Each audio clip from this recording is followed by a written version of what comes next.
Everything I do it with a passion. If I gotta be a bitch, I'ma be a bad one.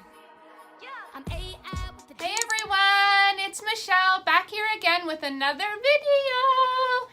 Today's video is Easter weekend, hence the bunny ears, and I'm doing a review on Acrimony. If you watch my videos from my previous review on Proud Mary, I am a big supporter of Taraji P. Henson.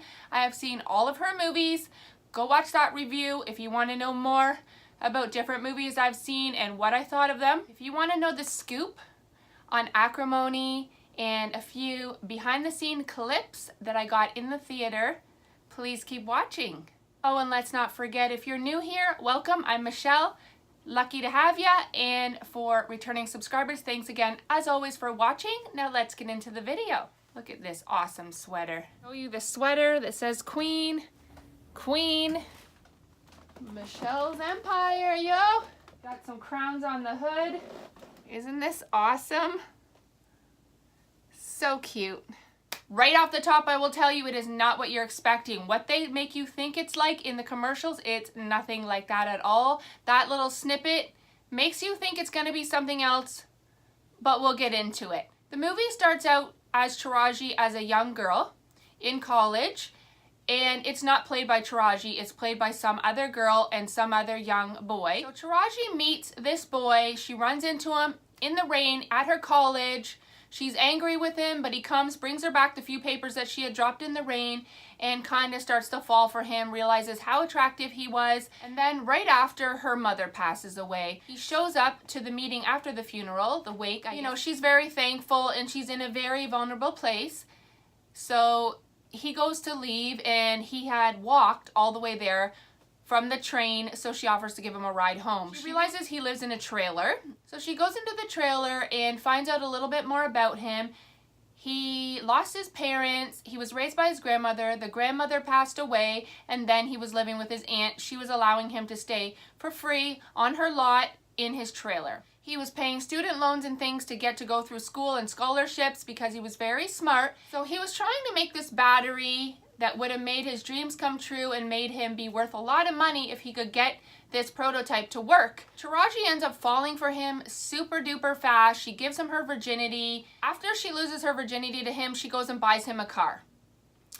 Somehow he convinced her into that and then just disappears for a few days, doesn't call her. When she calls him, he says he's busy, and she decides to go show up there. When she shows up there, she finds out that he's having sex with another girl. So she rams his trailer, goes nuts, and he apologizes, says it will never happen again, and she believes him and gets back with him. He milks her for basically all of her money.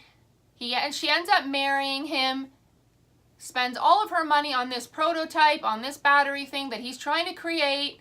She's working 2 jobs, she's exhausted. 18 years later, he still is not working, an odd job here and there. He ends up starting to work for her sisters and their husbands. They own this little truck company, and he starts working for them. He's angry with her. He doesn't want to be working. He starts sleeping on the couch. He's not being affectionate with her whatsoever, so she starts thinking that he's cheating on her. Then her sister finds in one of the trucks that he's driving at work a woman's wallet. It turns out that the woman's wallet is the same woman, the ID in the wallet is the same woman that he had cheated on her with way at the very beginning. Not only that, but he gets a call from the company that he's been sending letters and everything to this company because he wants to show them his prototype, and they are ignoring him. He ended up getting a message from them stating that if he went around their building again, they were going to sue him. They were going to charge him for harassment. So he basically felt like his dreams were dead. Well, this girl that he had slept with and cheated on Taraji with way back in the day, turns out she works for that company. So she's the one, like I said, that was in the truck and left her wallet to try to help him sell his prototype or get a job there. So he gets a call from the company, from that girl, stating that he has a meeting and he has something he had to do with the company, that it was one of their biggest clients, he had to drop something off. He ditches work altogether, goes to this meeting. So by the time he comes home, Taraji now has been informed by her sister that the wallet was in the truck, so now she thinks he's cheating. He comes through the door and she's freaking out about him cheating Understandably so. He's denying it completely, trying to tell her that this woman was trying to help him get a job and that he had just had a meeting with the company and they offered him, yeah, I think it was like $800,000. So he comes home and not only does she think he's been cheating on her, but he just got offered $800,000 and declined.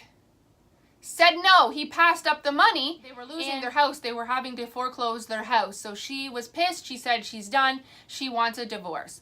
He said he didn't want the divorce. He tried to kind of argue it with her, but he ended up signing the papers. And the guy was lazy. He could have at least still done a part-time job or something to help out with the bills and still worked on his dream as well. He didn't need to put all of the burden onto Taraji. It didn't really tell you if he cheated or not. They found the wallet. He says he didn't. It didn't show you anything, so I'm assuming maybe he didn't. But because he had cheated on her in the past, you know, once the trust is broken, it's very hard to get back. Well, not long after that, doesn't he get a deal worth millions of dollars for his battery thing? Gives her a $10 million check and rebuys her mom's house for her because she lost her mom's house. She decides she wants him back now and that he wasn't so bad, and she wants everything he had promised her. The loft house apartment looking over the city, the boat that he said he was going to buy and he was going to name it after her. All of these things. She shows up there in her lingerie with a coat over. Turns out now he's engaged to the girl that she cheated on him with. So she goes completely nuts. This is what takes a big turn. You keep waiting for him to be cheating on her and her to go crazy. There wasn't much action at all until the very, very end. It was really just explaining the story throughout the whole thing.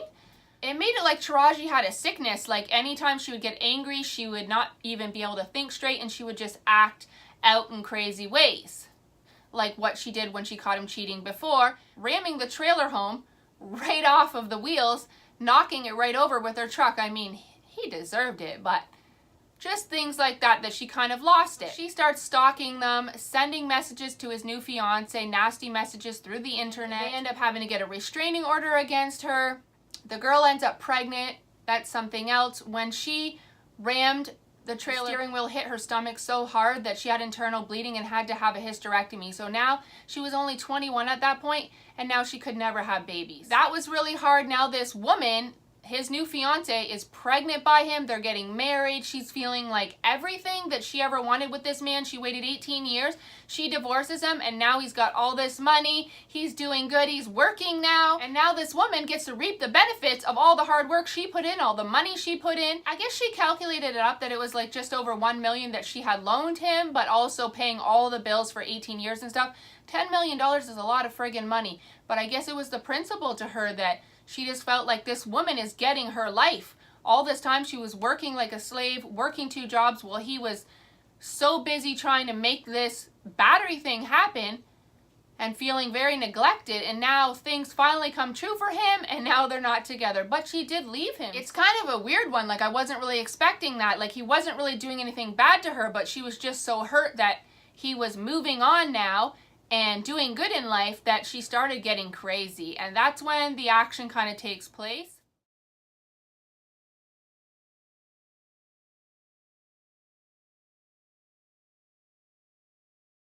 Taraji does go after him and his wife on the boat, and it does get pretty crazy. I thought the movie was good. It was interesting. It wasn't what I expected. It wasn't my favorite movie from her. Nonetheless, she's still a great actress. She played a great part, and I still enjoyed the movie. Just, I wish there was more action in it. Between Proud Mary and this one, no comparison. Proud Mary had so much action. If you enjoyed this video, please do give it a thumbs up. Subscribe for more videos of me, and until the next time,